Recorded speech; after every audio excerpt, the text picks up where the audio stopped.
අයිබෝන් හැමෝටම මම වෛද්‍ය චමුත් ලසින්ත චර්ම රෝග වෛද්‍යවරයෙක් විදිහට දැන් සේවය කරනවා. ඉතින් මුලින්ම මම වීඩියෝ එකක් ඔයාලට ගෙනාවේ අර හැම පැහැපත් වීම පිළිබඳ තියෙන ඔයාලගේ තියෙන අදහස් පිළිබඳ විස්තර දැනගෙන ඒකත් එක්ක තියෙන වැරදි මත දුරු කරන්න. ඒත් එක්කම මේ මම පහුගිය දවස් ටිකේ මට හමු වෙච්ච රෝගීන්ගෙන් මම ඔයාලගෙන් ප්‍රශ්නයක් විදිහට අහුවා මේ රෑෂ් එක අඳුර ගන්න පුළුවන්ද කියලා. මොකද ඒ රෑෂ් එක ගොඩක් වෙලාවට රෝගීන්ට පමණක් නෙවෙයි සමහර වෙලාවට වෛද්‍යවරුන් අපිටත් හොයාගන්න අපහසුයි. මොකද ඒකට විශේෂ හේතුවක් තියෙනවා. ඒ හේතුව මම ඉස්සරහට කියන්න. ඉතින් ප්‍රශ්නට උත්තරය විදියට ගත්තට පස්සේ මේ රෑෂ් එක මොකද්ද කියලා අහුවම මේකේ ප්‍රධානම ওই රෑෂස් තුනම අදාළ වෙන්නේ ටීනියා කියන රෝගයට. ඉතින් සමහර අය නිවැරදි උත්තර දීලා තිබුණා. ඉතින් මොකද ඒක දැන් ඔයාලට පේනවා ඇති ඔයාලටත් අඳුර ගන්න අමාරුයි. ඉතින් දොස්තර වශයෙන් අපි ගියාට පස්සේ අපි තියෙන දැනුමත් එක්ක අපි ඒව අඳුර ගන්න ගියාමත් අපිට සමහර වෙලාවට අඳුර ගැනීම අපහසු වෙනවා. මොකද හේතුව අර දැනට තියෙන ටීනියා වර්ගය අර කලින් තිබුණා වගේ අපි පොත්පත් වලින් දැකලා තියෙන නැත්නම් ඔයාලා Google එකේ ටීනියා කියලා සර්ච් කරාට පස්සේ එන රෑෂ් එක වගේ නෙවෙයි. මොකද ඒකට විශේෂයෙන් හේතු වෙලා තියෙන දේ තමයි දැන් ගොඩාක් ආයුර්වේද ප්‍රතිකාර හරි නැත්නම් එළියෙන් ෆාමසියෙන් ගිහිල්ලා ඉල්ල ගන්න ක්‍රීම් එකක් නිසා හරි මෙන්න මේ ටීනියා රෑෂ් එක සම්පූර්ණයෙන් වෙනස් වෙලා තියෙනවා. ඉතින් මේ විදියට අපි ගාවට ලෙඩා එනකොට ගොඩක් වෙලාවට මේ රෑෂ් එක සම්පූර්ණයෙන්ම වෙනස් වෙලා මොකද හේතුව ඒ ගොඩක් වෙලාවට ස්ටෙරොයිඩ් නැත්තම් මේ සඳහා පාවිච්චි කරනවා කසන එකට අඩු වෙන්න කියලා ක්‍රීම් එකක්. එතකොට ඒ ක්‍රීම් එකත් එක්ක මේ තියෙන රෑෂ් එක සම්පූර්ණයෙන්ම වගේ වෙනස් වෙලා යනවා. ඒකත් එක්ක වෙන්නේ ඇත්තටම හැම තුනී වීම සහ ඉන්ෆ්ලමේෂන් එක අඩු කරනවා කියනවා. ඒ කියන්නේ කසන එක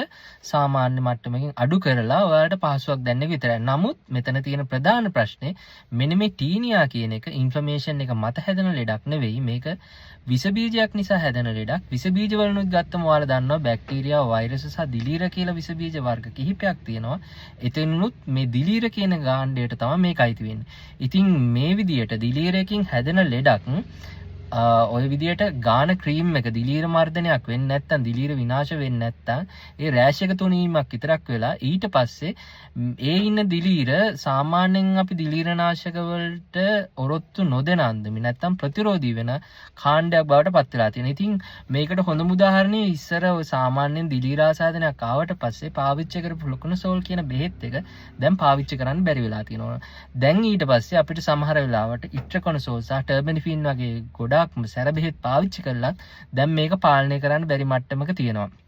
ඉතින් මෙතනදී වැදගත් වෙන විශේෂම දේ තමයි ඔයාලා ෆාමසියෙන් ගිහිල්ලා මොන හරි එක්කෝ ඒ විදියට ස්ටෙරොයිඩ් එකක් හරි නැත්නම් ට්‍රිපල් කම්බිනේෂන් ට්‍රීට්මන්ට් එකක් ඔයාලා ගත්තොත් හරි නැත්නම් එයාලා දුන්නොත් හරි මේ ටීනියා එක කලින් තිබ්බටත් වඩා දැන් වසංගත තත්යකට පත් වෙලා තියෙනවා. ඉතින් අපිට එන ගොඩක් ලෙඩුන්ගේ තියෙන ප්‍රශ්නේ තමයි මේ රෝගේ පාලනය කිරීමේ පිළිබඳ ගැටලුව. ඉතින් මේ විදියට හරි හම්මන් ට්‍රීට්මන්ට් එකක් නැති නිසා ගෙදර ගියාට පස්සේ මේක සම්පූර්ණයෙන්ම ගෙදරටත් බෝ වෙලා සාමාන්‍යයෙන් අපි ළඟට එනකොට මේක අපිට පාලනය කරන්න බැරි මට්ටමක තියෙන්නේ.